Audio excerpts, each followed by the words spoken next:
প্রিয় দর্শক, ইস্পাহানি মির্জাপুচ্চা মুক্ত বাক্যে আপনাদের সবাইকে স্বাগত জানাচ্ছি। আমি মুকসিবুল হাসান।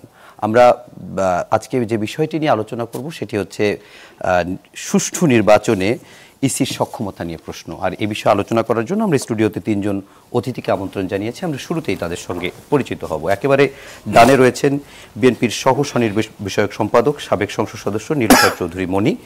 এরপর রয়েছেন আকবর হোসেন, যাকে আমরা বিবিসির সাংবাদিক হিসেবেই বেশি চিনি। তিনি এখন বর্তমানে press minister, Bangladesh high commission, London, যুক্তরাজ্য।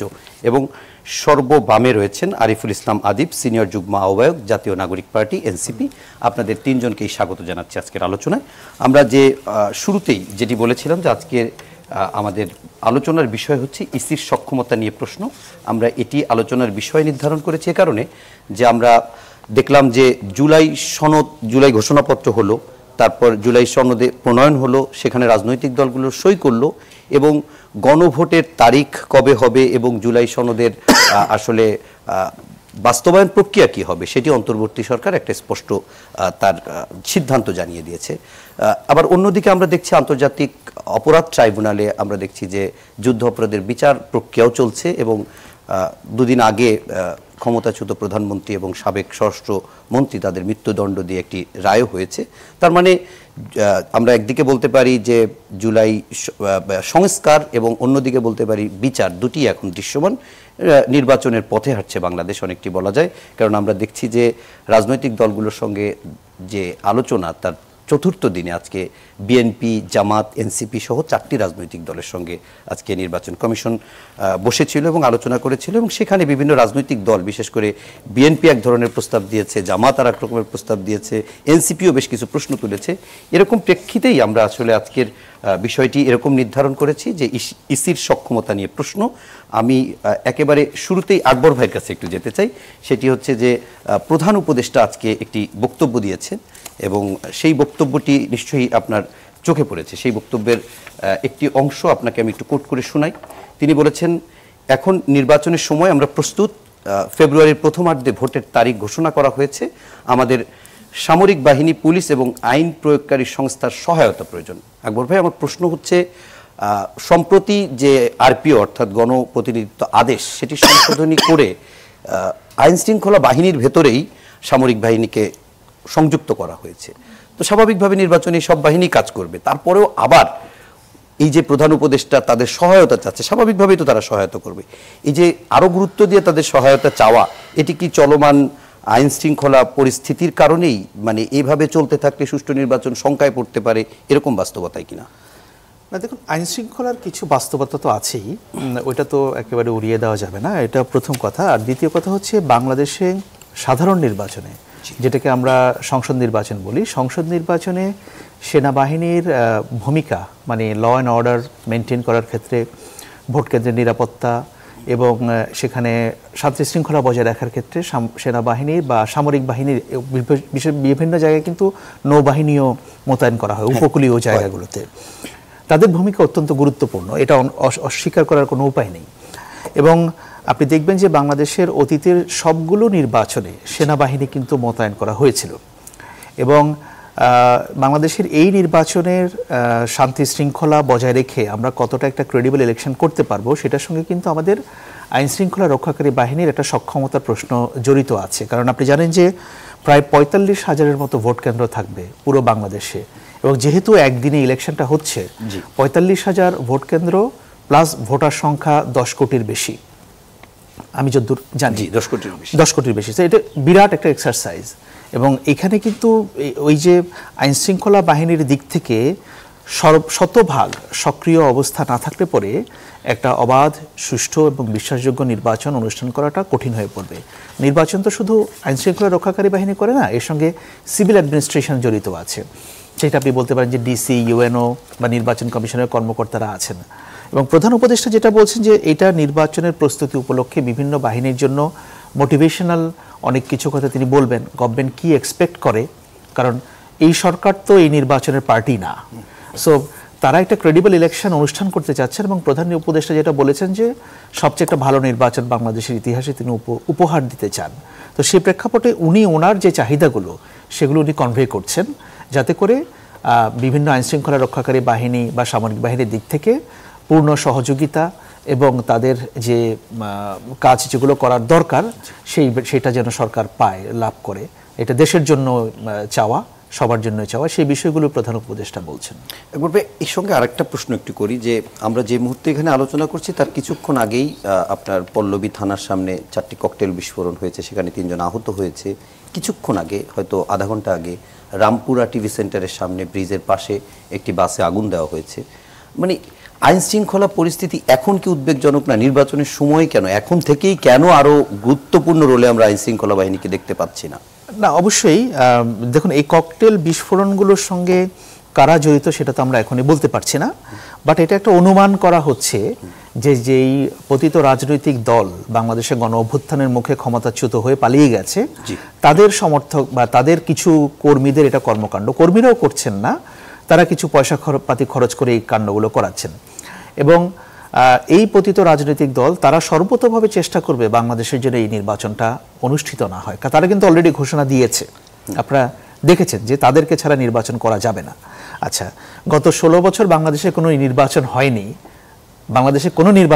তখন তাদের মনে হয়নি যে অন্যদেরকে বাদ দিয়ে নির্বাচন করা যাবে না।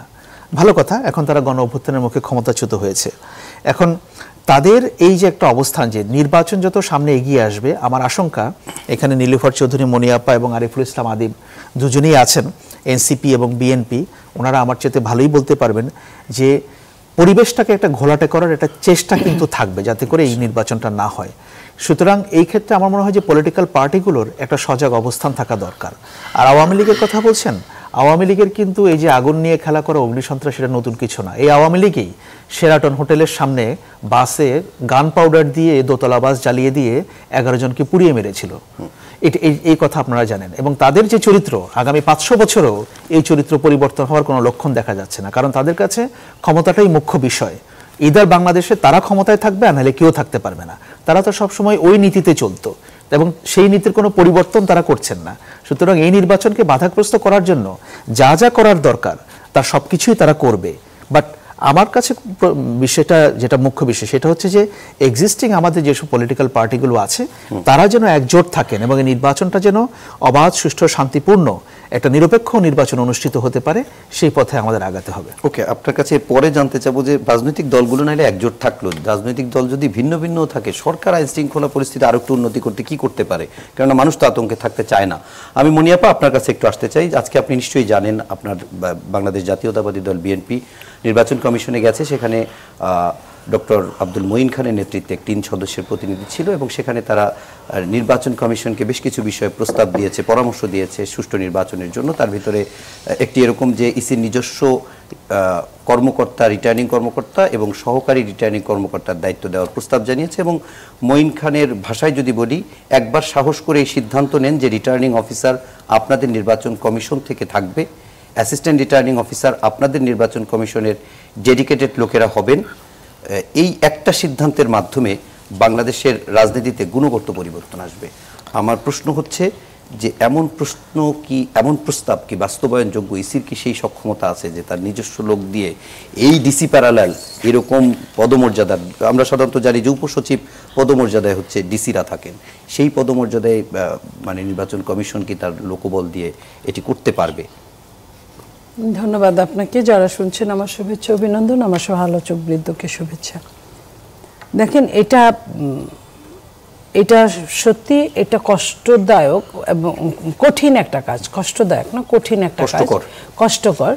বাট এটা করতে পারলে আর কোনো কিছু পিছনে তাকানোর কোনো দরকার পড়ে না। কারণ আবহমান কাল থেকে বাংলাদেশের মতো দেশের শুরু থেকে এইভাবে যে রিটার্নিং অফিসার, জেলা প্রশাসক বা এই যে এসপি, যে ডিসি, এদের সেই যে ধরনের কাজগুলো হচ্ছে সর্বশেষ লাস্ট 3টা নির্বাচনে যে অবস্থাটা হয়েছে, যে সমালোচনার মুখে পড়েছে, একটা রাতের নির্বাচন, একটা আমিডামির নির্বাচন, একটা বিনা ভোটের নির্বাচন।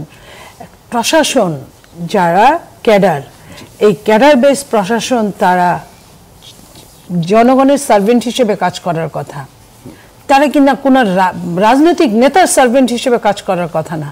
কিন্তু আমরা কিন্তু তাই দেখেছি সরকার যখন যেটা বলছেন, তারা ওই সরকারের হয়ে, সরকারের চেয়ে বড় সরকার তারা হয়ে যায়। এই তারা এবং এই যে পুলিশ, এরা কিন্তু নির্বাচনের একটা সিরিয়াস গুরুত্বপূর্ণ জায়গায় মানে তারা পরিণত হয়েছে। সেই জায়গা থেকে যদি না সরতে পারি আমরা, হ্যাঁ এটা সত্যি যে মিনিমাম 64টা তো আপনার রিটার্নিং কর্মকর্তা, 64টা সহকারী রিটার্নিং কর্মকর্তা লাগবে। ইসির এতগুলো আসলে ওই লেভেলের তার জনবল আছে কিনা, তো এই জনবল যদি না থাকে তাহলে তখন কি করা উচিত? এটা হায়ার করেও আনা যায় না। কিন্তু ইলেকশন যারা করবে, সরকার, যে সরকার ইসি নিয়োগ দিয়েছেন, তার কিন্তু আমরা কিন্তু অনেক দিন যাবত বলছিলাম যে সরকারের এইখানে সমস্যা, ওইখানে সমস্যা। প্রশাসনিক সমস্যাটা কিন্তু প্রথম 1-2টার মধ্যেই পড়ে যায়। অস্ত্র, প্রশাসনিক সমস্যা, পুলিশ সমস্যা, এই তিনটা ওতপ্রোতভাবে সম্পর্কিত। তো সেইখানে কিন্তু সরকারেরও টনক নড়ে নাই, ইসিও কিন্তু এটা নিয়ে চিন্তা করে নাই। মুনিয়াপা, এই রিলেটেডই আপনাকে আমি আরো একটু মানে মঈন খানের বক্তব্যটা একেবারে স্পষ্ট ছিল 4টা ভাগে, আমি একটু পরে আসবো। তার আগে আপনাকে অন্য আরেকটা প্রশ্ন করি, যেহেতু যদি এই ইসির যা জনবল আছে তা দিয়ে যদি আমরা রিটার্নিং কর্মকর্তা, তারপরে সহকারী রিটার্নিং কর্মকর্তা, এগুলো যদি না সম্ভব হয়, সেক্ষেত্রে জামাতের একটা বিকল্প প্রস্তাব আছে। আজকে নির্বাচন কমিশনে তারা বলেছে যে ডিসিএসপি আরো ফানি একটা গেম, লটারির মাধ্যমে। আপনি বলেন রাষ্ট্র কি লটারির জায়গা? আপনার লটারি কখন করে? এখানে আমরা 3 জন একসাথে আপনার এখানে টকশো করতে আসছি। 3 জনের সমস্ত লেভেলগুলো, শিক্ষা, 3 জনের রাজনৈতিক অবস্থান, 3 জনের রাজনৈতিক দলের অবস্থান, এগুলো যদি এক থাকে, আপনি কনফিউশনে থাকেন যে কাকে আপনি দিবেন, একজনকে দিতে হবে, তখন আপনি লটারি করতে পারেন। লটারির মধ্যে দুনিয়ার অসামঞ্জস্য, সেখানে আপনি কিভাবে আরেকটা সরকারের তল্পি বাহক হিসেবে যারা ছিল তারা কিন্তু দিব্যি আছে। এই যে 10 লাখ 10.5 লাখ যে কর্মচারী নিয়োগ দিয়েছে আওয়ামী লীগের শাসন আমলে, এদের মধ্যে থেকেই কিন্তু এই অবস্থাটা। এবং যাদেরকে আপনার এই যে রিটার্নিং কর্মকর্তা, সহ রিটার্নিং কর্মকর্তা করেছে, কিংবা প্রিজাইডিং অফিসার, এইরা যে করেছে, তাদের কিন্তু ওই সরকার, এই পতিত ফ্যাসিস্টরা 2-3 বছর আগে থেকে তাদের পরিবার, তার শ্বশুরবাড়ির পরিবার, তার 14 জেনারেশন কে কোন দল করত, ওইভাবে তাদেরকে নিয়োগ করেছে। আমার যদি ভুল না হয়, উনি তখন বিবিসিতে কাজ করেন, আমার চেয়ে কোনো অংশে কম জানেন না, বরং বেশি জানেন।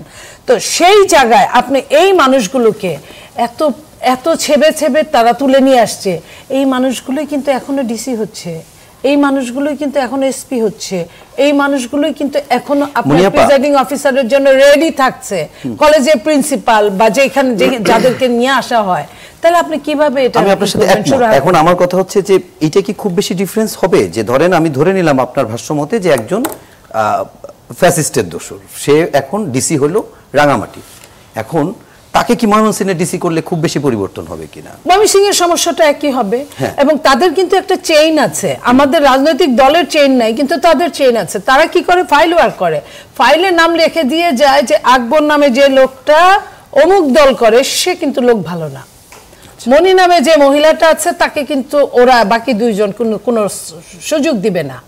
তো এই জিনিসটা আপনি যে পরে যেদিনই জয়েন করেন না কেন, আপনি আগে ওই ফাইলটা খুলে দেখবেন, ওই ফাইল হিসেবেই আপনি কাজ করবেন। এবং উনি যেখান থেকে আসছে ওইখানে যদি আপনি যায় থাকেন, আপনি আবার উনার মতো করেই কাজ করবেন। তাদের যেহেতু মূল ক্যাপ্টেনটা কোন সচিব, তো মূল ক্যাপ্টেনটা যদি আপনার ওই সচিব হয়, যে ক্যাবিনেট সেক্রেটারি, অথবা আপনার যিনি বদলি করেন সেই সেক্রেটারি, হ্যাঁ, সংস্থাপন, তাহলে তো কথাই নাই, তার হুকুমে আঙ্গুলি হেলনে কিন্তু সবকিছু হবে। আরো এটা নিয়ে আরো একটু ক্লিয়ার হবো আমি আপনার কাছে পরে। আমি একটু আরিফের কাছ থেকে একটু শুনে আসি। আরিফ, আপনার কাছে যে প্রশ্নটা, সেটা হচ্ছে শুরু থেকে আমরা দেখেছি এনসিপি নির্বাচন কমিশনের প্রতি অনাস্থা, গঠন প্রক্রিয়া থেকে শুরু করে এখন পর্যন্ত, আজকেও তারা বেশ কিছু জায়গায় এটা নিয়ে কথা বলেছেন। এই অনাস্থার কারণ কি?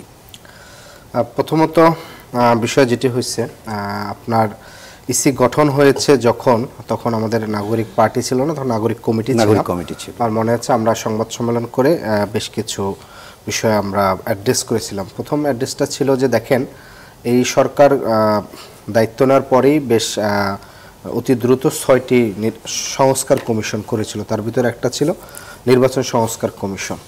তাহলে সেই নির্বাচন সংস্কার কমিশন তখন মাত্র কাজ শুরু করেছে, কিন্তু আমরা দেখলাম যে তার মধ্যেই বিএনপির পক্ষ থেকে দাবি তোলা হয়েছিল যে ডিসেম্বরের ভিতরে নির্বাচন দেওয়া, এবং সরকার এক ধরনের চাপে অতি দ্রুত, অর্থাৎ 2022 সালের, অর্থাৎ আওয়ামী লীগের সময়ে যে ছিল নির্বাচন আইন ছিল, সেই আইন অনুযায়ী হচ্ছে দ্রুত তারা হচ্ছে নির্বাচন কমিশন গঠন করেছে।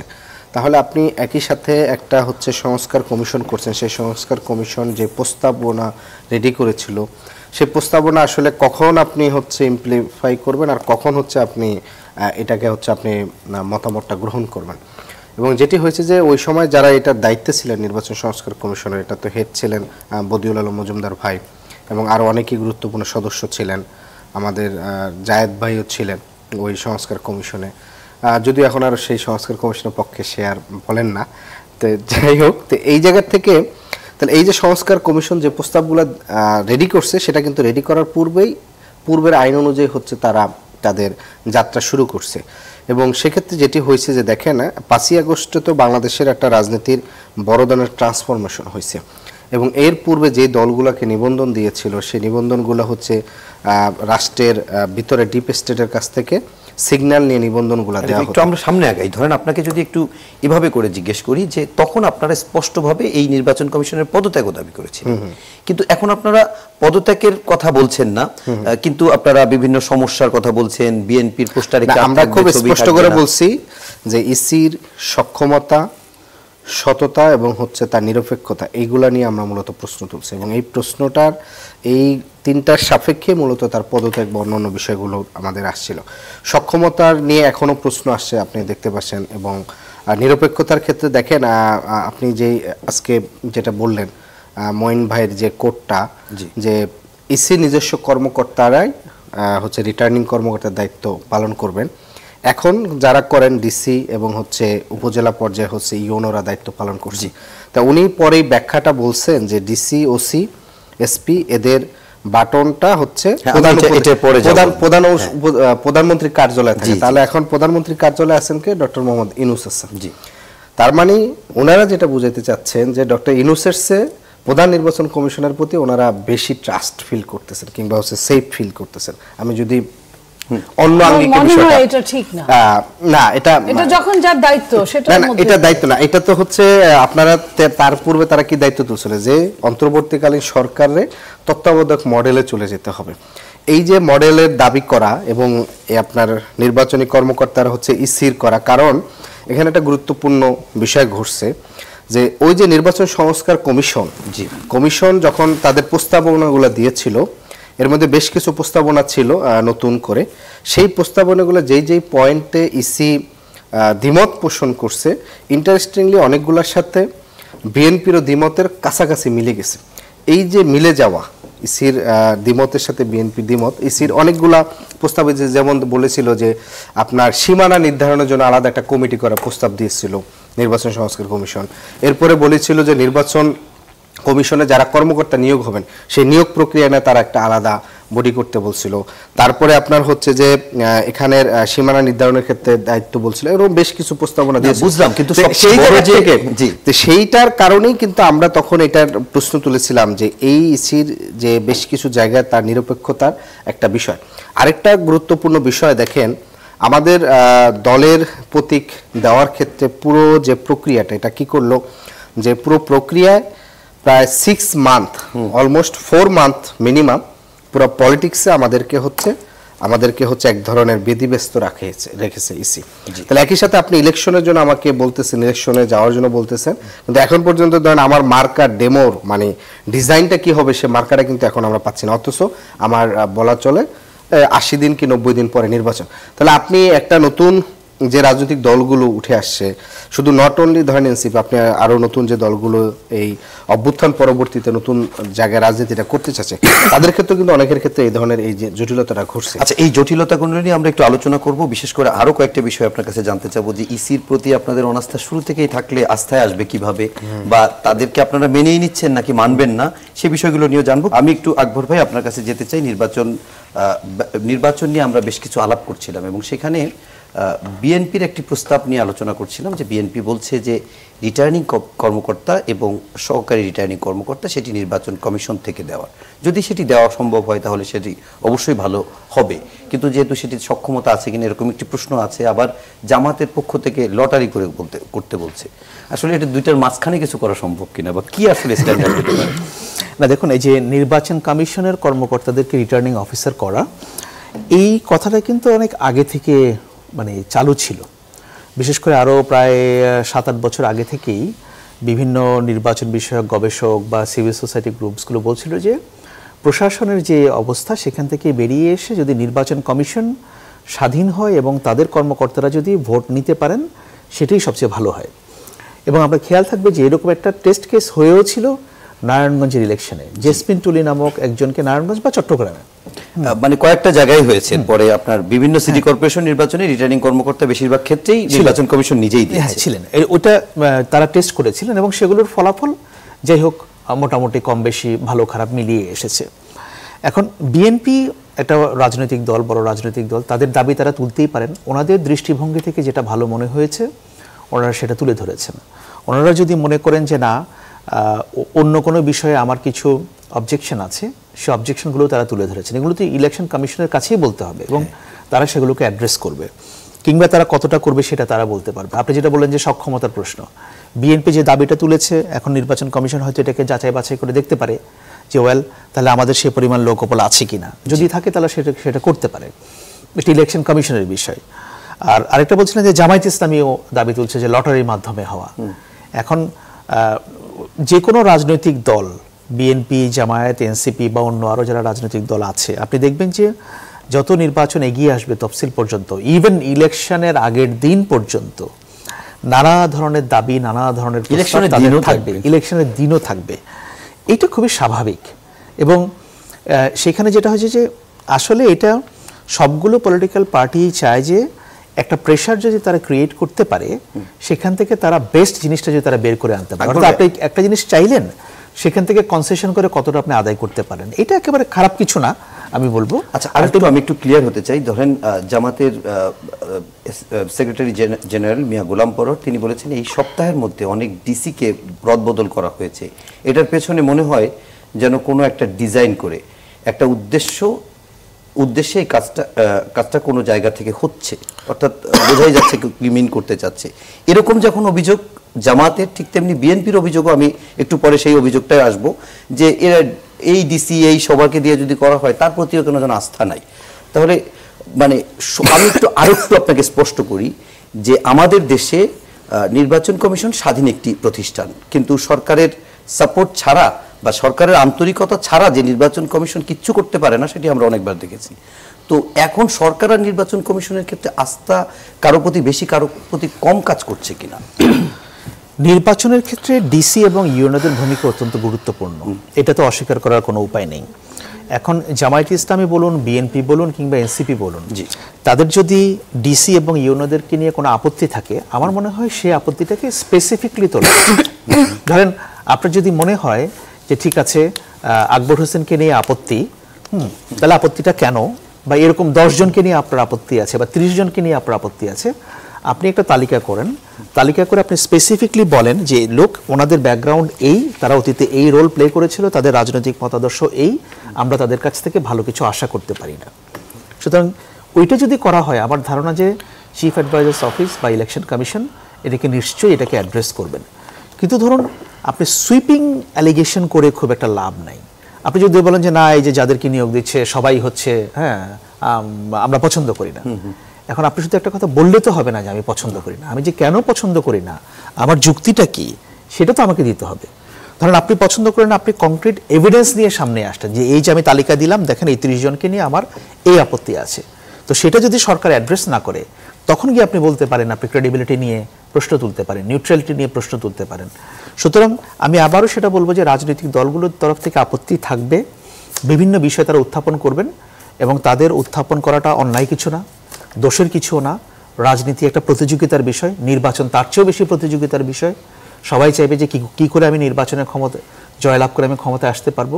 সুতরাং তারা তাদের মতো করে নানা বিষয়ের সামনে আসবেন, বাট একই সঙ্গে তারা যদি কংক্রিট এভিডেন্স দিয়ে সেগুলোকে তুলে ধরতে পারেন, আমার ধারণা সেটা সরকারেরও অ্যাড্রেস করতে সুবিধা হবে, মানুষেরও জানতে সুবিধা হবে। ওকে, আমরা আপনার কাছে পরে একটু ভিন্ন একটা প্রেক্ষাপটে জানতে চাবো। আমি প্রশ্নটা আগেই করে রাখি, সময় পেলে সেটার উত্তর নিব। সেটি হচ্ছে যে রাজনৈতিক দলগুলো আমরা দেখছি জাতীয় নির্বাচনে প্রার্থী দিয়েছে, প্রার্থীকেন্দ্রিক ব্যস্ততাও চলছে। আবার আমরা জানি যে জাতীয় নির্বাচনে তিনি গণভোটও হবে, কোন প্রশ্নে গণভোট হবে সেটি সরকার ইতিমধ্যে নির্ধারণ করেছে, কিন্তু সরকারের পক্ষ থেকে আমরা কোনো এখন পর্যন্ত কোনো প্রচারণা বা জনসচেতনতামূলক কাজ দেখছি না। সরকার এটি নিয়ে আসলে কি করবে বা করতে পারে, আর একই সঙ্গে গণভোটের জন্য একটি আইন বা বিধিবিধান করার কথা, সেটিরও আসলে বাস্তবতা কি সেটি একটু জানবো। মনিয়াপা, আপনাকে আমি এই প্রসঙ্গটা, নির্বাচন কমিশনের প্রসঙ্গটা, এটা শেষ প্রশ্ন, এরপর আমরা অন্যদিকে যাব। সেটি হচ্ছে ডক্টর মঈন খানের কথা বলছিলাম। তিনি তার বক্তব্যের ভিতরে এটি বলেছে যে প্রধানমন্ত্রীর কার্যালয়ে 4টি বোতাম আছে, একটি হচ্ছে ডিসি, একটি হচ্ছে এসপি, একটি ইওনো, আর একটি হচ্ছে ওসি। এই 4টি বোতাম টেপা হয় প্রধানমন্ত্রীর কার্যালয় থেকে। এরপর 300 আসনে নির্বাচনের ফলাফল বের হয়ে আসে। এই পদ্ধতি থেকে বের হয়ে আসতে হবে, মানে এরপরে বলেছেন যে এইটা শক্ত হাতে এটা করতে হবে, সরকারের কাছে ইসি নতজানু থাকলে নিরপেক্ষ নির্বাচন সম্ভব না। মানে একটু কি ক্লিয়ার করবেন, সরকার নির্বাচন কমিশন খুব কি ভিন্ন কিছু আমাদের দেশে? দেখেন, আমি প্রমাণ সহ বলি, জি, ওই রুমটা, যে মনিটরিং রুমটা, নির্বাচনের যে গণনা হয়, জি, সেই গণনা রুমটায় আমরা যারা গিয়েছি, বসেছি, আমাদের অনেক কিন্তু অভিজ্ঞতা আছে। ওইখানে ভোটের আসে ভোট কত, কোন সেন্টার থেকে কত আসলো। একটা সময় কিন্তু রিটার্নিং অফিসারের মুখ দিয়েই অ্যানাউন্সমেন্টের উপর ডিপেন্ড করে কে পাশ করেছে। আপনার মনে পড়ে চিটাগাংয়ে মহিউদ্দিন সাহেব, উনি সারা রাত ঘেরাও দিয়ে উনি কিন্তু নিয়ে গেলেন। এরকম ঘেরাও দেওয়ার ঘটনা কিন্তু অনেক আমরা দেখেছি অনেক জায়গায়। আজকের যিনি সরকার প্রধান, বলতে পারি আমরা নিঃসন্দেহে যে সে দল নাই, নির্দলীয় সরকার, কিন্তু আমরা কিন্তু একবারও বলতে পারি না অনিরপেক্ষ সরকার। কারণ ইতিমধ্যেই সরকারের কিন্তু কিংস পার্টি নামক খ্যাত আমরা কিন্তু দেখে ফেলেছি, তাদের কার্যক্রম দেখে ফেলেছি, তারা কিভাবে আপনার 144 ধারা ভঙ্গ করে আমরা দেখে ফেলেছি। যে সরকার প্রধান বললেন 3 দিন আগে, আমার আওয়ামী লীগ থাকুক চলে যাক, ও নিয়ে আমার মাথা ব্যথা নাই, কিন্তু সরকার প্রধান যখন, কিংবা আইন উপদেষ্টা যখন বলেন যে এটা এইভাবে নিষিদ্ধ করা বা স্থগিত করা সম্ভব না, যায় না, তার 3 দিন পরে যখন আন্দোলনের মুখে, আন্দোলনটাও কিন্তু ওরকম আন্দোলন ছিল না, একরকম তথাকথিত আন্দোলন ছিল, কারণ আমরা অনেক বড় বড় আন্দোলন দেখেছি, আমরা তাই সেখানে ঠান্ডা পানির প্রলেপ দিতে দেখেছি, আমরা তাদের কথা মতো একটা দলকে একদম খেয়ে ফেলতে দেখেছি, সেই দলকে নিষিদ্ধ করা হলো, পরে আবার বিদেশ গিয়ে শোনা গেল যে স্থগিত করা হয়েছে, আবার ক্ষণেই শোনা যায় যে যে কোনো সময় এটা আবার চালু হতে পারে। তো এই যে একটা সরকারের এত একই রঙে এত রূপ আমরা যখন দেখছি, আর সঙ্গে যে, এটা তো সত্যি কথা, আপনার এই কর্মকর্তাদের আনুষ্ঠানিকভাবে মালিককে, প্রধান, যে কোনো প্রধানমন্ত্রী অথবা রাষ্ট্রপতি শাসিত সরকার থেকে নির্বাহী প্রধান, তো নির্বাহী প্রধানের কথাই কিন্তু শেষ ফোনটা আমরা যখন আওয়ামী শাসনামলে হাজিরা দিতে যেতাম, মাঝখান থেকে, আমি যে বিচার বিভাগের প্রতি শ্রদ্ধা রেখেই বলছি, মাঝপথে ওই আপনার বিচারপতি হারিয়ে যেতেন, এজলাস থেকে নাই, হঠাৎ নেমে গেছেন, তার 10 মিনিট 20 মিনিট আধা ঘন্টা পরে এসে উনি যে না হয়ে যেতেন, কারোর সঙ্গে ফোন করতেন বা তারপরে যে হুকুমটা পেতেন ওইভাবেই কিন্তু পরিচালনা করতেন। তো এই জায়গা থেকে যদি আমরা সরতে পারি, পরিবর্তন হয়নি এই জায়গা থেকে। হ্যাঁ, 5 আগস্টের পরে আমরা ওই জায়গা থেকে খুব বেশি সরে আসতে পারিনি না, আমরা অনেক ক্ষেত্রেই সরে আসতে পারিনি, আমরা কোনো ক্ষেত্রেই সরে আসতে পারিনি, অনেক মানে কোনো ক্ষেত্রেই সরে আসতে পারিনি। 2-1টা যদি হঠাৎ, যেমন 2-1টা হঠাৎের মধ্যে একটা হলো 397 দিনে একটা মামলা রায় হয়েছে, আমি অস্বীকার করব না, কিন্তু এছাড়া আমি কোনো, আমার চাক্ষুষ দৃষ্টিতে আমি ওরকম কোনো সফলতা দেখি না, যে সফলতা, বরং আমি কারো প্রতি আনুগত্য দেখি, অনুকম্পা দেখি, অতিরিক্ত ভালোবাসা দেখি। আপনি যখন বাংলাদেশের 30টা দল, আমার কিন্তু রেজিস্ট্রেশন করা অনেক দল আছে, তারপরে আপনি 30টা দল সিলেকশন করলেন কিভাবে, যে 30টা দল সংস্কারে থাকবে, অন্যরা থাকবে না, সেই 30টার মধ্যে কিন্তু অনিবন্ধিত দলও ছিল, অথচ 10 বছর 20 বছর আগে নিবন্ধিত দলও কিন্তু ঠাঁই পায় নাই। তাহলে আমি এইখানে কিভাবে ধরবো যে সেই রাষ্ট্রপ্রধান আপনার সবার জন্য সমান হবে? সবার জন্য সমান হবে না। সেখানে ডক্টর মঈন খান যে কথাটা বলেছে, অবশ্যই সেখানে যুক্তি আছে। তার সরকার নির্বাচন কমিশনকে সহযোগিতা নাও করতে পারে, এরকম তাহলে সুষ্ঠু নির্বাচন হবে কি না? আমারটা রেখে তারপরে সহযোগিতা আমি করতে পারি, আমারটা রেখে সহযোগিতা করতে যদি না পারি, যে সরকার প্রধান শপথ নিয়েই বলেন যে ছাত্ররা আমাকে ক্ষমতায় বসিয়েছে, এবং ছাত্রের নাম ধরে বলেন, 2-3টা অনুষ্ঠানে উনি এটা বললেন। সেই ছাত্রদেরকেই আবার আপনার কমিটি করলেন, সেই ছাত্রদেরকেই বিভিন্ন সময় আপনার 3টা দল কি বাংলাদেশের দল, যে 3টা দল যাবে, আমি বিএনপির কথাও বলছি, বিএনপি ছাড়াও তো আরো দল আছে, তারা কেন যেতে পারে না? যে কোনো কিছু হলে এই 3টা দলকে আগে রাখে কেন? হোক বিএনপি, আমি হই বিএনপির কর্মী, তাতে আর কেন দলেরা ঠাঁই পাবে না? আমার কাছে যদি গণতন্ত্রের কথা বলেন, গণতন্ত্র তো সবার জন্য সমান। তাহলে আপনি একজন আপনার শাপলা চাইলো, শাপলা দিতে না পারার জন্য কি দুঃখের জন্য শেষে শাপলার কলি দিতেই হলো তাকে। ওই পর্যন্ত আমি আদা খেলাম না, আদার নির্যাসটা নিয়ে নিলাম। তো আপনার আরেকজন যখন শাপলা চাইলো, তার কিন্তু দেওয়া হলো না। সে কিন্তু বলার জন্য বলে আমি সিনিয়র, মেনে নিলাম, কিন্তু আমার কোনো উপায় নাই, তাই আমি মেনে নিলাম। তো কর্তার কাজই যদি কর্ম হয়, তাহলে সেই কর্তা যদি নিরপেক্ষ না থাকে, তাহলে সেই কর্তা নিয়ে 5টা কথা তো বলার প্রশ্ন উঠতেই পারে। এটাকে আমি খারাপ হিসেবে দেখি না। ক্লিয়ার।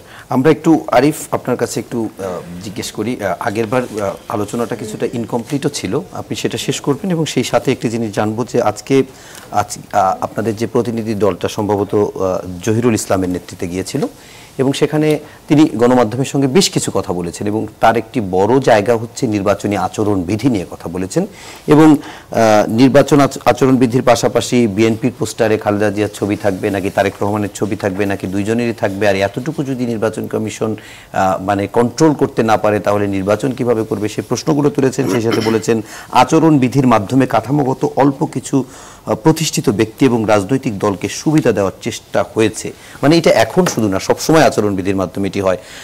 এই দুটা বিষয় একটু আপনি যদি একটু বলেন। দেখেন, আমাদের মুসা ভাই পুরো জিনিসটা খুব সুন্দরভাবে ব্যাখ্যা করেছেন এবং তিনি বলেছেন যে ওখানে স্পষ্ট বলে নির্বাচন কমিশন যে আচরণবিধি দিচ্ছে সেখানে 7 ধারা উপধারা স্পষ্ট আছে যে ব্যানার, লিফলেট এবং ফেস্টুনে দলীয় প্রধানের ছবি থাকবে। জি, স্বাভাবিকভাবেই বিএনপির তো এক দলীয় প্রধান বলতে তাদের আপনার হচ্ছে বেগম খালেদা জিয়া, মানে দলের প্রধান ভারপ্রাপ্ত হিসাবে তারেক রহমান বা তিনি দায়িত্ব পালন করেন। কিন্তু আমরা যেটা দেখি যে বিএনপির সবসময় পোস্টারগুলো তো একেবারে 3 জনের ছবি একেবারে ফিক্স থাকে, দেন তারপরে হচ্ছে ধরেন তাদের স্থানীয় নেতাকর্মীদের ছবি চাইলে দিতে পারে। তো এখন ইলেকশন কমিশন নিয়ম করছে যে শুধু দলীয় প্রধানের ছবি থাকবে। সেই নিয়ম কবে থেকে কার্যকর হবে? নিশ্চয়ই তফসিলের পর থেকে। এটা কবে থেকে কার্যকর বা আদৌ কার্যকর করতে পারবে কিনা এটা একটা বিষয়। কারণ আমি জাস্ট ঢাকায়, আমি যেহেতু মিরপুর এরিয়ায় থাকি, তো বলা চলে যে মোটামুটি পল্লবী, রূপনগর ওই পুরো এরিয়া মোটামুটি আমিনুল ভাই ইজারা নিয়ে নিছে পুরো এলাকা। কিভাবে? আমি আজকে সকালে বেরোর পরেই দেখলাম যে একটা আবাসিক এরিয়া, আবাসিকের তো একটা মেইন গেট থাকে, ওইখানে ধরেন যে এরিয়ার নাম লেখা থাকে, ধরেন আমার এরিয়ার নাম হচ্ছে আরিফাবাদ হাউজিং সোসাইটি, একেবারে গেটে ঢেকে দিয়ে যে আরিফাবাদের সর্বস্তরের জনগণ ধানের শীষে ভোট দিন, মানে পুরো পোস্টার দিয়ে পুরো ব্যানারটা ঢাকা। এখন এই সর্বস্তরের জনগণ কি তারা ম্যান্ডেট দিয়ে দিচ্ছে? ওই পুরো আপনি মানে একটা হাউজিং এর নাম, স্কুলের নাম, কলেজের নাম, মানে মেইন গেটের উপরে আপনি পুরো পোস্টার সাটাই দিচ্ছেন, পুরা প্রত্যেকটা মোড়ে মোড়ে, মানে বাঁশ দিয়ে গেট জ্বলতেছে অলমোস্ট 6 মান্থ, মানে 6 মান্থ ধরে ধরেন চলতেছে। ইসি একটা সম্ভবত মানে ইসি না, ঢাকা উত্তর সিটি কর্পোরেশন বিরক্ত হয়ে ধরেন একটা প্রজ্ঞাপন জারি করেছে। এই যে ধরেন অলরেডি যার যার এলাকা ইজারা নিয়ে মানে তার ক্ষমতা অনুযায়ী এখন ওখানে তার বিরুদ্ধে কথা বলবে কে? মানে ওইটা তো ধরেন এটা তো সম্ভব না। তো ফলশ্রুতিতে আপনি এই যে আচরণ বিধিগুলা আপনি লিখলেন, কিন্তু যেটা আসলে বাস্তবায়ন করা বাংলাদেশের রাজনৈতিক প্রেক্ষাপটে সম্ভব হবে না। এটা আপনি আপনার মতন করে, যেখানে আপনার মনে হবে যে আপনার হচ্ছে আমার এখানে এখন এটারে অ্যাপ্লাই করা দরকার, তখন আপনি কি অ্যাপ্লাই করবেন, কিন্তু যেখানে মনে হবে যে এখানে দরকার নেই সেখানে আপনি পাশ কাটিয়ে যাবেন। তারপর তারা বলছে যে তদন্ত কমিটির কাছে অভিযোগ করলে, তদন্ত কমিটির সংজ্ঞা কি হবে, তদন্ত কমিটি কারা হবে সেটারও সুস্পষ্ট তারা ব্যাখ্যা দেয়নি। আবার আপনার আরেকটা জিনিস বলছে যে গণভোটটা যে ইলেকশনের দিন হবে, সেই ইলেকশনের দিন গণভোটটা হলে সেই গণভোটের কোন প্রক্রিয়া হবে, এটা আসলে একসাথে বাংলাদেশে একই দিনে জাতীয় নির্বাচন এবং গণভোট উঠানোর কিন্তু এখন পর্যন্ত নজির বাংলাদেশে সেভাবে নাই। তো সেই জায়গার থেকে এইটা আসলে কতটুকু করতে পারবো সেটার আসলে একটা অনেকগুলা প্রশ্ন থেকে যায়। আর আপা যেহেতু একটা গুরুত্বপূর্ণ বিষয় উনি বললেন, এখানে আসলে এটা একটু বলা দরকার যে ডক্টর মোহাম্মদ ইউনূসের বিষয়ে বললেন যে তিনি আসলে এনসিপির প্রতি হয়তো তার একটা সিম্প্যাথি আছে, এটা ওনার অভিযোগ মতে। অথচ আপনি দেখেন উনি বলেছেন যেটা যে ছাত্ররাই তাকে নিয়োগ দিয়েছে, না এটা তো উনি এখন না, এটা তো অভ্যুত্থানের পরপরই আপনি যখন হয়েছে তখন তিনি বলছেন। এখানে ছাত্র বলতে তিনি যেটা বলছেন, যেমন ছাত্র গণ অভ্যুত্থান, মানে অভ্যুত্থানটাকে বলা হয় কিন্তু ছাত্র গণ অভ্যুত্থানের লিডারদের। তো ফলশ্রুতিতে এটা হচ্ছে আপনার প্রতীকী জায়গা থেকে বলেছেন, ফলশ্রুতিতে এই যে মানে আপনার বলাটার মাধ্যমে যেটা হয় যে তিনি প্রতীকী বলেছেন, কারণ আপনি তখন ছাত্রের নামেই আন্দোলনটা করছেন। প্রতীকী লোকগুলো তো এখন এনসিপির নেতা, সেজন্য প্রতীকী লোকগুলো এনসিপির নেতা হয়েছে, কিন্তু তার মানে এটা না যে আপনার পুরো গভর্নমেন্ট এনসিপির কথা মতো অনুযায়ী সে হচ্ছে কার্যক্রম করতেছে। বরঞ্চ আপনি যদি লাস্ট 3 থেকে 4 মান্থ বা বরঞ্চ সরকারের সবচেয়ে বড় বড় সিদ্ধান্তগুলো দেখেন, আপনি জুলাই ঘোষণাপত্র দেখবেন, ওই ঘোষণাপত্র হচ্ছে ফুল টেক্সট হচ্ছে বিএনপির ইচ্ছা মতন হয়েছে। আপনি জুলাই সনদের ক্ষেত্রে বিএনপি বলছে গণভোট এবং নির্বাচন একই দিনে হবে, সরকার একই দিনে গণভোট এবং নির্বাচন দিয়েছে। বিএনপি বলছে যে জুলাই সনদের বাস্তবায়নটা পরবর্তী সংসদের নির্ধারিত হবে, সরকার সেই পরবর্তী সংসদে দিয়েছে। বিএনপি তো রাষ্ট্রের অ্যাটর্নি জেনারেল থেকে সে এখন বিএনপির ইলেকশন করতে চাচ্ছে, তাহলে উনি অলরেডি তার এলাকায় গিয়ে নির্বাচনী প্রচারণা জনসংযোগ করছে, অথচ তিনি অ্যাটর্নি জেনারেল, রাষ্ট্রের গুরুত্বপূর্ণ জায়গা, ঠিক আছে। এবং পরবর্তীতে অ্যাটর্নি জেনারেল যাদের তালিকা আছে সেই তালিকারও দেখেছে অধিকাংশ বিএনপির আইনজীবী। প্রত্যেকটা জেলার যে সরকারি যে পিপি নিয়োগ দেওয়া হয়েছে, প্রত্যেকটা পিপি নিয়োগের ক্ষেত্রে হচ্ছে আপনি দেখলেন যে বিএনপির তালিকা। প্রত্যেকটা ইউনিভার্সিটি উপাচার্যর ক্ষেত্রে আপনি মোর দেন 70% উপাচার্য হচ্ছে বিএনপির, কিংবা হচ্ছে জাতীয়তাবাদী শিক্ষক ফোরাম করছে, কিংবা এই ধরনের, বাকি 30% জামাত। ওইটাই তো এই যে ধরেন ভাগ বাটোয়ারা করে, কিন্তু এখন আপনি হচ্ছে আপনারা তো ভিসি হওয়ার মতো বয়স হয়নি, তাদের ভিতরে না, এখানে একটা বয়সের বিষয় না পা, সেটা হচ্ছে বাংলাদেশে যেটা হয় যে ধরেন নিরপেক্ষতার আসলে দেখা হয় না। যেমন ধরেন তথ্য মন্ত্রণালয় থেকে ধরেন যে প্রেস মিনিস্টার নিয়োগ হয়েছে, তাদের কি কোনো দলীয় পরিচয় আকবর বাইরে জীবনে বলতে পারবে সে বিএনপি করছে জামাত করছে? বলতে পারবে না। তাহলে আপনার তো বিশ্ববিদ্যালয়ের উপাচার্য, বহু রিনোন উপাচার্য আছে, মানে অধ্যাপক আছেন যারা তাদের একাডেমিক্যালি সাউন্ড, তার একাডেমিক্যালি, যেমন আমি ফ্র্যাঙ্কলি বলি রাজশাহী বিশ্ববিদ্যালয়ের শিক্ষক যারা উপাচার্য করেছে, আমার স্পষ্ট মনে আছে যে আমি এই কাজটা আগে করতাম গণ অভ্যুত্থানের আগে। আমি একটা সিভিল সোসাইটি নেটওয়ার্ক নামে একটা মানে আমরা কয়েকজন কিছু অ্যাক্টিভিটি চালাইতাম, সেখানে রাজশাহী বিশ্ববিদ্যালয় থেকে শুধু 2 জন শিক্ষক যে কোনো সরকারি ইস্যুতে বিবৃতি দিতে সাহস পেত। তার ভিতরে একজন ছিল সালেহ হাসান নকিব স্যার, এবং জাহাঙ্গীরনগরের কামরুল স্যার সেও ছিল। কামরুল স্যার সরাসরি জাতীয়তাবাদী শিক্ষক ফোরামের আহ্বায়ক ছিল, থাকা সত্ত্বেও সে যে কোনো ইস্যুতে অ্যাড্রেস করতে। এখন কামরুল স্যারে বলে যে তারা জামাত।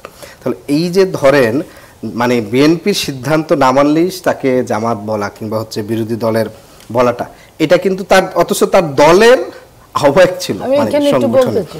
এই যে ধরেন আপনি ঘোষণাপত্র বলেন, সনদ বলেন, এবং এই যে গণভোটের জন্য সরকার গতকালকে প্রধান উপদেষ্টা তার পেজে শেয়ার করছে যে 4টা প্রশ্ন থাকবে, মানে এটা একটা সৃজনশীল প্রশ্ন। এখন বাংলাদেশের ভোটারদের একটা বড় অংশ যারা নিরক্ষর, পড়তে পারেন না, করতে না, সেই এত বড় সৃজনশীল প্রশ্ন দেখে যে কি জটিল প্রক্রিয়ায় গণভোটে অংশগ্রহণ করবেন সেটা কিন্তু একটা জটিলতা রয়েছে। ফলে রাষ্ট্রের সবচেয়ে গুরুত্বপূর্ণ সিদ্ধান্তগুলো কিন্তু বিএনপির ইচ্ছা মর্জি অনুযায়ী রাষ্ট্র কিন্তু সিদ্ধান্তগুলো মেক করছে, অন্য দলের গুলাও বিবেচনায় নিছে, কিন্তু অন্য দলগুলোর সিদ্ধান্তগুলো বাস্তবায়ন করেন। আরেকটা আপা যেটা বললেন না যে 30টা দল হচ্ছে ঐক্যমত কমিশন ঠিক করছে, এই 30টা দলের মিনিমাম আমি স্পেসিফিক বলতে পারবো 7 থেকে 8টা দল বিএনপির প্রস্তাবনায় ওখানে গিয়েছে। অধিকাংশ অনেক অনিবন্ধিত দল যারা শুধুমাত্র ঐক্যমত কমিশনে অংশগ্রহণ করছে, সালাউদ্দিন ভাই বলার পরে তারপরে সে ফর্ম নিয়ে যে স্যার এটা করা উচিত, এটা করা উচিত না, জাস্ট সালাউদ্দিন ভাইয়ের কথা হ্যাঁ না বলা। এবং পরবর্তীতে যখন সংবাদ সম্মেলন হইতো, সালাউদ্দিন ভাইয়ের পাশে 2 পাশে বসার জন্য তারা এক ধরনের আলাদাভাবে হচ্ছে প্রতিযোগিতা চলে। অথচ তাহলে কাদের ওখানে প্রভাবিত দলগুলো সিলেক্ট হয়েছে? এনসিপি কারো কোনো একটা দলের। এবং বাংলাদেশে যতগুলা বিগত সময় ছোট দলগুলা ভাঙছে, প্রত্যেকটা ভাঙা দলকে বিএনপি পরোক্ষভাবে প্যাট্রন করছে, এবং প্রত্যেকটা দলকে তারা হচ্ছে ব্যাকআপ দিয়ে 2টা দলকে ভাঙানো অবস্থায় রাখতে সহজ। আপনি এলডিপির থেকে ভাঙে হয়েছে বিএলডিপি, সেই বিএলডিপি হচ্ছে গিয়া হচ্ছে আপনার ঐক্যমত কমিশনে অংশগ্রহণ করছে। জাকপা অরিজিনাল পার্টি যেটা নিবন্ধনে কিছুদিন আগে দিছে, সেই জাকপাকে হচ্ছে ঐক্যমত কমিশনে ডাকে না, অথচ জাকপা থেকে বাইঙা জাকপা আরেকটা হয়েছে, সেই জাকপা বিএনপির সাথে লিয়াজও থাকার ফলে যুগপথে তাদেরকে ঐকমত্য কমিশন ডাকছে। তাহলে এরকম আমি স্পেসিফিক অনেকগুলো দলের কথা বলতে পারবো, কারণ আমার পলিটিক্যাল লিয়াজুতে তাদের সাথে কথা বলার সময় আমি প্রত্যেকটা দলের হিস্ট্রি, কোন দলের সাথে অ্যাফিলিয়েশন আছে এটা স্পেসিফিক বলতে। ফলে আপা যেভাবে একেবারে সারফেসলি বলে ফেলছেন যে গভর্নমেন্ট আসলে এনসিপির কথায় চলে, এনসিপির দ্বারা প্রভাবিত, এটা আসলে সেরকম না, বরঞ্চ গভর্নমেন্টের সর্বোচ্চ সিদ্ধান্তগুলো বিএনপির দ্বারা প্রভাবিত হয়েছে। ওকে, আমরা একটু আকবর ভাইয়ের কাছে এই প্রশ্নটা উত্তরটা একটু নিয়ে তারপরে আপনার কাছে দিয়ে শেষ করব। সেটা হচ্ছে আপনাকে যেটা বলছিলাম যে জুলাই সনদের গণভোটের ক্ষেত্রে কিংবা সচেতনতা তৈরির ক্ষেত্রে আসলে মানে সরকার কি করবে বা কি করছে। এখানে দুজন তাদের মতো করে কথা বলছেন, আমার অবস্থান থেকে এনগেজ করতে পারবেন, সমস্যা নেই। যেহেতু আপনার দীর্ঘদিন আপনার নির্বাচনী সাংবাদিকতার অভিজ্ঞতা আছে। সেটা আছে, কিন্তু এখন তো নতুন পরিস্থিতি। আচ্ছা, যেটা হচ্ছে যে প্রধান উপদেষ্টা যে ঘোষণাটা দিয়েছেন যে নির্বাচনের দিন গণভোট হবে, উচ্চকক্ষে পিআর হবে বা আলাদা বিষয় 4টা প্রশ্নে গণভোট হবে, উনি আসলে যেটা চেয়েছেন যে আমার ধারণা যে সব পক্ষকে উনি খুশি করতে চেয়েছেন বা সবার একটা উইন উইন সিচুয়েশন তৈরি করতে চেয়েছেন। এটা কেন করতে চেয়েছেন? এটার বড় কারণ হচ্ছে যে সরকারের এখন প্রায়োরিটি হচ্ছে যে নির্বাচন অনুষ্ঠান করতে হবে। শেখ হাসিনার মামলার বিচারের একটা রায় হয়েছে, এখন আমাদের সামনে সংস্কারের ব্যাপারেও কিছুটা ঐক্যমত্য হয়েছে, অনেক ব্যাপারে দ্বিমত আছে, কিন্তু এটা তো দীর্ঘদিন এভাবে ফেলে রাখা যাবে না। সেই জন্য আমাদের নির্বাচনের দিকে হাঁটতে হবে। কোনো কারণে কোনো বিষয়কে সামনে রেখে নির্বাচন যাতে বাধাগ্রস্ত না হয়, কারণ নির্বাচন বাধাগ্রস্ত হলে পরে এরপরে যে পরিস্থিতি তৈরি হতে পারে সেটা হয়তো অ্যাজ এ নেশন আমরা এফোর্ড করতে পারবো না। এবং আমি নিজে ব্যক্তিগতভাবে মনে করি যে আমাদের যত দ্রুত সম্ভব একটা গণতান্ত্রিক প্রক্রিয়ায় ফিরে যাওয়া উচিত। এবং আমার ধারণা যে আমার সঙ্গে এটা আমার দুই পাশে যারা আছেন ওনারা এটা দ্বিমত করবেন না, কারণ বাংলাদেশে গত 17 বছরে যত সংকট তৈরি হয়েছে এর মূলে হচ্ছে এদেশে নির্বাচন হয়নি, এদেশে গণতন্ত্র ছিল না। এর কারণেই তো এত এত প্রবলেম, এত আয়নাঘর, এত কিছু, সব কিছুর সঙ্গে এটা জড়িত। এখন প্রধান উপদেষ্টা একটা উইন উইন সিচুয়েশন তৈরি করতে চেয়েছেন যাতে করে নির্বাচনটা যথাসময়ে ওনার ঘোষিত সময়ে অনুষ্ঠিত হতে পারে, এবং এটা গভর্নমেন্টের প্রায়োরিটি। আমি বিষয়টাকে ওভাবে দেখি, এবং আমার ধারণা যে সামনে আমরা যেভাবে নির্বাচনের দিকে এগোচ্ছি সেখানে মেজর পলিটিক্যাল পার্টিগুলোর তাদের এখানে কোনো দ্বিমত বা ভিন্নমত খুব বেশি নাই। তারা একটা প্রেশার তৈরি করছে বটে, কিন্তু একই সঙ্গে একটা নির্বাচনী প্রক্রিয়ার মধ্যে তারা ঢুকবেন, তারা যাবেন, কারণ তারাও রিয়েলাইজ করেন যে আমাদের একটা শান্তিপূর্ণ উপায়ে ক্ষমতা হস্তান্তরের প্রক্রিয়া নিশ্চিত করা উচিত। সুতরাং এখন যে ডিফারেন্সেসগুলো যেগুলো দেখছেন, যে আরিফুল ইসলাম আদিব এবং নীলুফার চৌধুরী মনিয়াপা যে কথাগুলো বলছেন, আমার মনে হয় যে এগুলা বেসিক আলোচনা ওইভাবে না আর কি। অনেক বিষয় নিয়ে তো বা ভিন্নমত থাকবে, নাহলে তো দুটো মিলে পলিটিক্যাল পার্টি একটাই হতো। সুতরাং এই আলোচনাগুলো আমাদের চলতে থাকবে। বাট বেসিক জিনিস কি? বেসিক জিনিস আমাদের একটা পোস্ট ফ্যাসিস্ট রেজিমে আমাদের গণতন্ত্র উত্তরণ করতে হবে, আমাদের আইনের শাসন প্রতিষ্ঠা করতে হবে। এগুলোর বিষয়ে আমার ধারণা কারোর মধ্যে দ্বিমত নেই। ওকে, অনেক ধন্যবাদ। আমরা মনিয়াপা একদম শেষ মুহূর্তে আছে, আপনি 1.5 থেকে 2 মিনিটের ভিতরে একটু বলবেন। দেখেন, এইখানে যে কয়েকটা প্রশ্ন করা হলো, আদিব যে কথাগুলো বলল সেটা হলো যে অ্যাডভোকেট, বিচারপতি, এগুলো কিন্তু বলাই আছে যে কারা এখানে অ্যাডভান্স আছে। এটা কিন্তু জামাত একচেটিয়া, ওই যে বলেন না বিএনপি চাঁদাবাজি করে, বিএনপি ছোট ছোট জায়গায় দখল করেছে, অস্বীকার করব না, যেখানে করেছে, কিন্তু বড় বড় জায়গাগুলো কিন্তু সব জামাত নিয়ে বসে আছে, এবং জামাতের বি টিম হিসেবে পরিচিত কিন্তু এনসিপিও। তো সেই জায়গায় আমি একটা কথা, ও যে এটা বললো কামরুল স্যারের কথা, জাহাঙ্গীরনগরের কথা বলল, আমি ওইখানে বলতে চাই যে সাদা দল বলে যে শব্দটা আছে, বিশ্ববিদ্যালয়ে ওরাও পড়েছে, আমরাও পড়েছি, একটু বেশি আগে পড়েছি। তো সাদা দলের মধ্যে কিন্তু জামাত এবং বিএনপি মিলেই থাকে। আমি সেইখানে যে একাকার হয়ে জামাত যে গুপ্ত রাজনীতি করে আগে মনে হতো, কিন্তু মুখ দিয়ে বের হতো না। কিছু কিছু শব্দ আছে না যে আমারও ছিল মনে, জুতা আবিষ্কারের মতো। এখন সেটা এই 5ই আগস্ট কিন্তু চোখ খুলে দিছে। 5ই আগস্টের পরে যখন তারা আত্মস্বীকৃতভাবে স্বীকার করেছে, তখন বোঝা গেছে যে সবগুলো দলেই গুপ্ত রাজনীতি আছে। সেই গুপ্ত রাজনীতির যে ধারাটায়, সেই ধারাটাই বিশেষ করে এইখানে সবচেয়ে বেশি যেখানে কাজ করে সেটা হলো সাদা দলের মধ্যে থেকে।